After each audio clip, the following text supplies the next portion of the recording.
आप सबको नमस्कार, सुप्रभात। सार्थक government job point YouTube channel आप सभी लोगों का हार्दिक स्वागत करता है।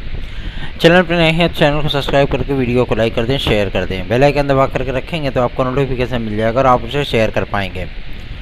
बीएड का ये मुद्दा अब न्यायालयी दौर में है और सबसे बड़ी चीज़ ये है कि एनसीटी की तरफ से हम सभी लोगों को जो सहयोग मिलना चाहिए था वो नहीं मिल रहा, ठीक है ना। और सबसे बड़ी चीज़ ये है कि इसमें कहीं न कहीं बीएड विद्यार्थियों की निष्क्रियता भी है। वजह यह होती है कि धरना प्रदर्शन हो या रैलियाँ, उसमें गिन चुन करके 100-150 विद्यार्थी ही उपस्थित हो पाते हैं। अब जिस तरीके से आज विद्यार्थियों ने इस बात को तय किया है कि हम एनसीटीई पे धरना प्रदर्शन करेंगे कंटिन्यू, अगर वहाँ पे संख्या 20-22 हज़ार, 25,000, 30,000 हो जाए तो मामला कुछ और बन सकता है। लेकिन विद्यार्थियों की ये निष्क्रियता है कि वो कदापि भी किसी भी प्रकार के धरना प्रदर्शन पर सपोर्ट करना नहीं चाहते, ठीक है ना।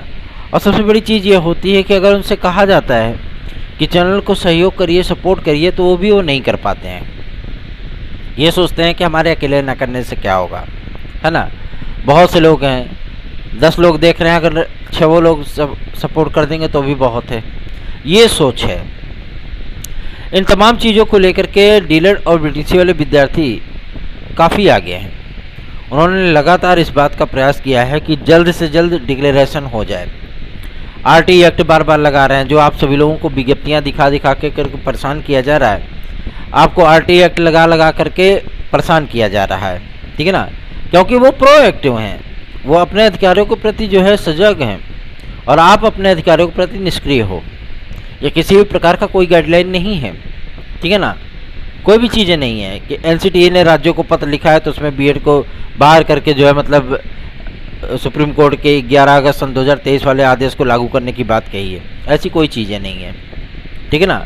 सिर्फ और सिर्फ इतना मैं आप लोगों से कहना चाहता हूँ कि एनसीटीई तब तक झुक नहीं सकती है जब तक कि बीएड विद्यार्थियों की एकता उसे दिख ना जाए, ठीक है ना। और जो गवर्नमेंट है, गवर्नमेंट तो ओवर कॉन्फिडेंस में है, ठीक, कि हमने इतने सारे काम कर दिए हैं और हमारा तो जीतना तय है। तो देखिए, अगर आपको अपना कार्य, आपकी लड़ाई अगर सिस्टम से हो तो एकता बहुत मायने रखती है। और सोशल मीडिया में तो वो ताकत है ना, वो ताकत है कि एक दिन में पूरा तख्त पलट करके रख देती है। लेकिन आप सभी लोगों की निष्क्रियता, क्योंकि सबसे बड़ा समस्या ये है कि हमारा चैनल उतना बड़ा चैनल है भी नहीं, ठीक है ना, इतना बड़ा चैनल है भी नहीं, फिर भी अपने एफर्ट का 100% देने की पूरी कोशिश की जाती है, ठीक है। और सबसे बड़ी समस्या क्या है कि जब विद्यार्थियों से सहयोग मांगा जाता है कि आप सभी लोग अधिक से अधिक लोगों को चैनल को शेयर करिए, वीडियोस को लाइक करिए, सब्सक्राइब करिए, वो भी नहीं हो पाता, ठीक है ना। क्योंकि उनको डायरेक्टली रिजल्ट चाहिए, वो प्रयास नहीं करना चाहते, उनको सिर्फ परिणाम चाहिए कि अगर 1 महीने से ये प्रयास कर रहे हैं तो हमको परिणाम मिलना चाहिए, हमको तुरंत एनसीटीई गाइडलाइन जारी कर दे और तुरंत हमको जो है पीआरटी में सम्मिलित कर दे। समस्या इसी बात को लेकर के आती है कि आपकी ज़रूरत है ये, ठीक है ना, आपकी आवश्यकता है ये। क्यों? क्योंकि आपको पीआरटी चाहिए। हम तो खुद ही गवर्नमेंट टीचर हैं, ठीक है ना। आपको पीआरटी चाहिए, पीआरटी में आप सभी लोगों को आवेदन करना है और आपने ही कंटिन्यू होना है। अब एनसीटीई अपनी गाइडलाइन में इस बात को स्पष्ट रूप से लिख देगा, सारी चीज़ें क्लियर कर देगा, अपनी वेबसाइट पर उसको अपलोड कर देगा, तो जाहिर सी बात है फिर सिर्फ एक उम्मीद बच जाएगी आप सभी लोगों की।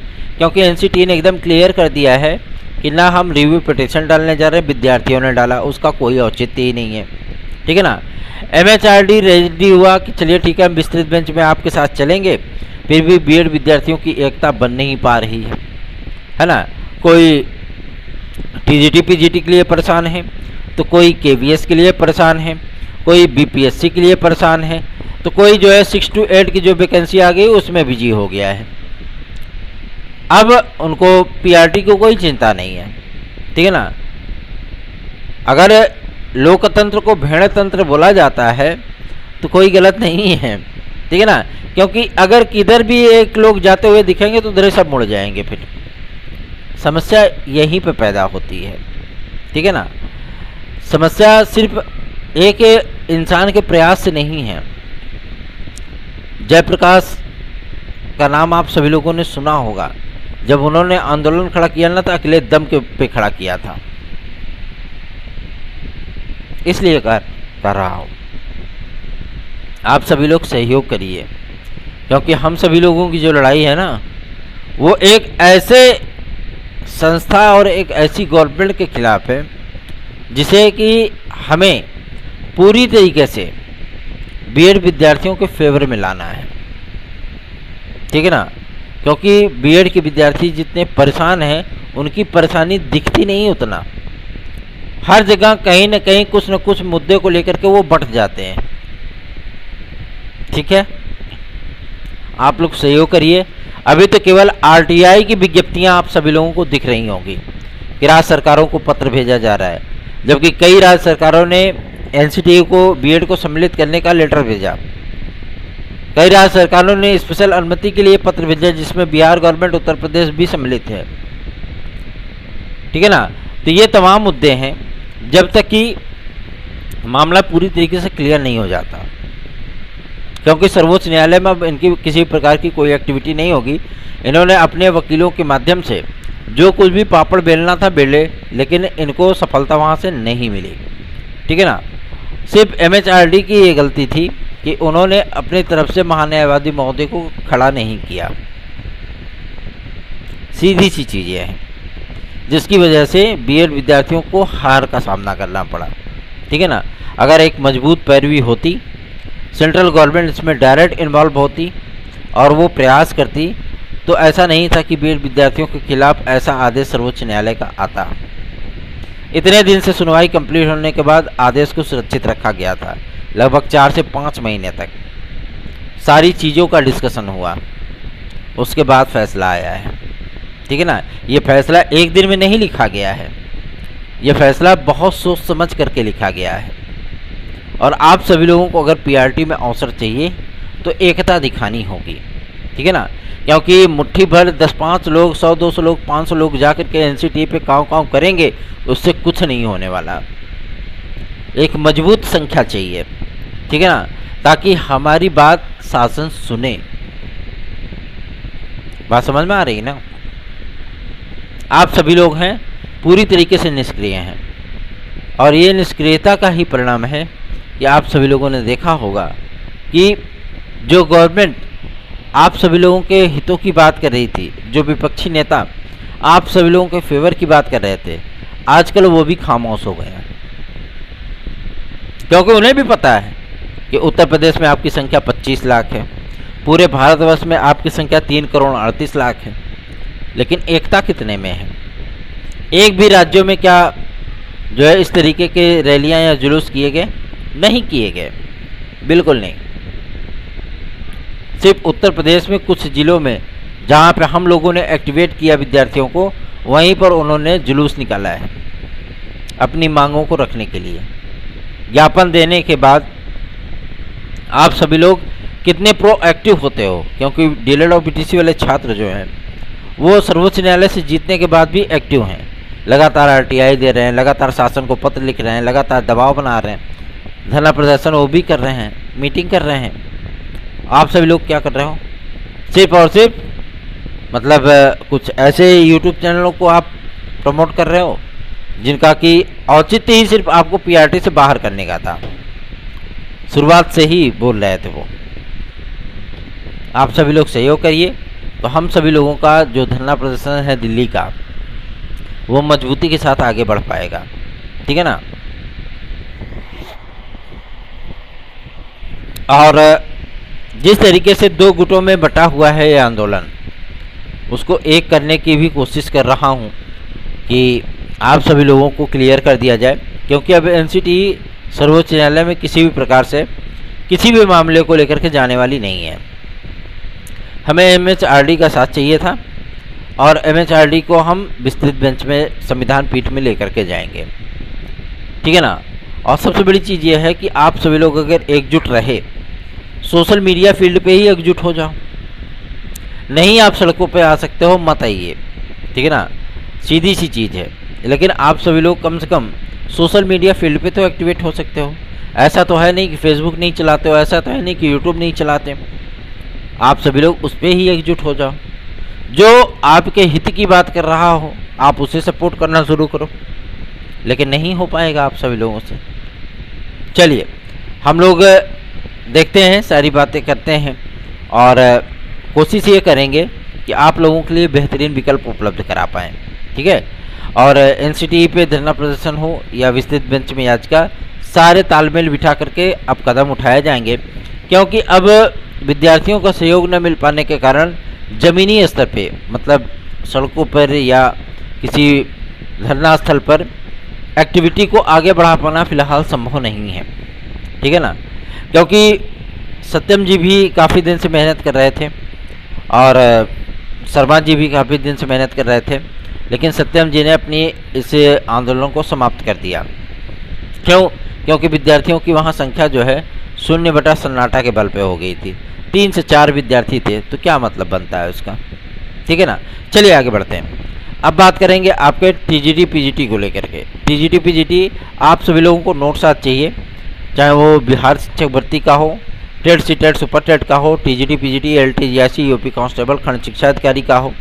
अगर आप सभी लोग नोट्स प्राप्त करके सफलता अर्जित करना चाहते हैं तो 830 32 72 282 इस व्हाट्सएप नंबर पर उसे प्राप्त कर सकते हैं। हमारी टीजीटी पीजीटी 2016-2021 की याची लिस्ट बन रही है। जो भाई बहन इसमें 2016-2021 के कंटेंटर हों, ठीक है ना, अगर आप सभी लोग इसमें पार्टिसिपेट करना चाहते हो तो 830 32 72 282 इस व्हाट्सएप नंबर पर संपर्क करके हमसे इसमें जुड़ सकते हो, ठीक है ना। आप सभी लोगों के जो सफलता के चांसेस है वो 99.99% है, मतलब जितने याची सभी को नियुक्तियाँ, ठीक है ना, उनकी काउंसलिंग होना तय है।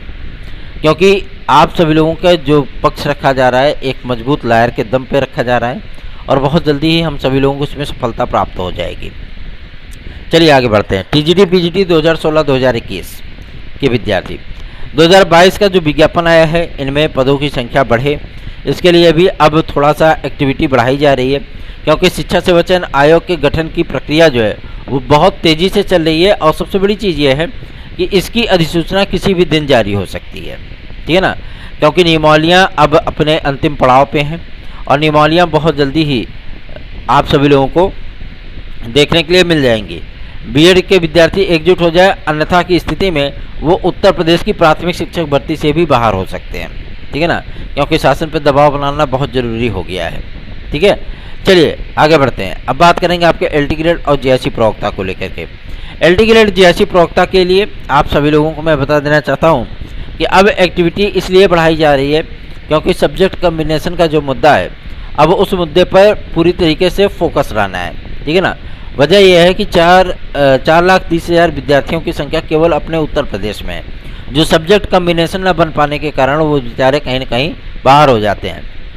एनसीटीई को जो गवर्नमेंट ने लेटर लिखा था कि अगर इन विद्यार्थियों का सब्जेक्ट कम्बिनेशन नहीं बनता है, ठीक है ना, तो उनको हम किस तरीके से ट्रीट करें, तो आप सभी लोगों को इस पे भी निर्णय बहुत जल्दी ही देखने के लिए मिल जाएगा। हम सभी लोगों ने जो शिक्षा निदेशालय स्तर पे प्रयास शुरू किया था वो प्रयास अब अपने सकारात्मक पथ पे है। सकारात्मक पथ पे का मतलब ये है कि विद्यार्थियों का सब्जेक्ट कम्बिनेशन तो एक मुद्दा है ही, साथ ही साथ उन विद्यार्थियों का भी एक मुद्दा ये बन गया है जो विद्यार्थी बेचारे सब्जेक्ट कम्बिनेशन नहीं केवल एज रिलैक्सेशन मतलब आयु वर्ग को लेकर के चिंतित हैं, ठीक है ना। एलटी उनको एपीएस में नहीं मिला मौका, 10 साल बाद विज्ञापन आया फिर भी उनको एपीएस में मौका नहीं मिला। क्यों? क्योंकि शासन को रिमाइंडर भेजा जा रहा था, शासन ने उस पर कोई रिप्लाई नहीं किया, जिसकी वजह से लोक सेवा आयोग ने विज्ञापन जारी कर दिया 16 तारीख को। अब सबसे बड़ी समस्या इस बात को लेकर के आ रही कि एलटी ग्रेड जीआईसी प्रवक्ता खंड शिक्षा अधिकारी आपका आरओ ये सारे बड़े विज्ञापन आपके आने वाले हैं। इन विज्ञापनों को लेकर के क्या कुछ होने वाला है, ठीक है ना, कितनी एक्टिविटी बढ़ती है, तो इन तमाम मुद्दों को लेकर के अब शिक्षा निदेशालय में बराबरी पे आप सभी लोगों के बातों को रखा जाएगा। सारी चीज़ों का अपडेट आप सभी लोगों तक पहुंचाया जाएगा। आप सभी लोग इस चैनल को अधिक से अधिक लोगों में शेयर करिए, वीडियोस को लाइक करिए और चैनल को सब्सक्राइब किया करिए। थोड़ा विद्यालय का समय हो रहा है, आज मैं थोड़ा लेट हो गया हूँ क्योंकि आज मेरी लेट में ही नींद खुली, ठीक है ना। 3 बजे तक जगने के बाद तो मतलब जाहिर सी बात है थोड़ा सा लेट हो गया हूँ, इसलिए आप सभी लोगों को जो भी अपडेट होगी मैं आप सभी लोगों को दोपहर की वीडियो में या शाम की वीडियो में प्रोवाइड कर दूँगा। धन्यवाद। आप सभी का दिन शुभ हो।